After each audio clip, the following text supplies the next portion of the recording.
President Trump's latest salvo in the immigration debate is a vow to end birthright citizenship, a 150-year-old law enshrined in the Constitution that grants U.S. citizenship to anybody born on U.S. soil. In an interview with Axios, Trump said he plans to sign an executive order ending the principle. It was always told to me that you needed a constitutional amendment. Right. Guess 14th what? Amendment. You don't. You don't. Many experts disagree, and the move would certainly face legal challenges. But what is birthright citizenship, and why has it become a flashpoint? We have the facts.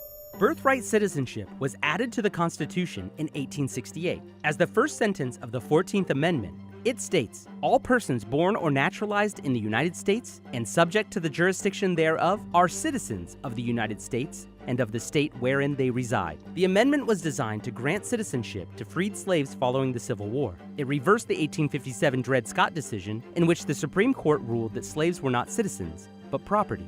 In 1898, birthright citizenship was upheld by the Supreme Court. In United States v. Wong Kim Ark, the court affirmed U.S. citizenship of a man born to parents who were Chinese nationals. Since then, birthright citizenship has become a bedrock of U.S. immigration law. But critics contend it's been abused by undocumented immigrants and by pregnant women who visit the U.S. solely to give birth in the country, a practice called birth tourism. Obtaining U.S. citizenship and its benefits from public schooling to Social Security is the end goal for many parents. Russian women routinely fly to Florida to give birth, and Chinese women use birth tourism to avoid China's strict two-child-per-family policy. There's even an entire industry in China designed to coach pregnant women on how to deal with U.S. immigration authorities, so they can enter the U.S. to give birth. Overall, U.S. citizenship was granted to about 275,000 babies born to undocumented immigrant parents in 2014. That's equivalent to 7% of the 4 million births in the U.S. that year.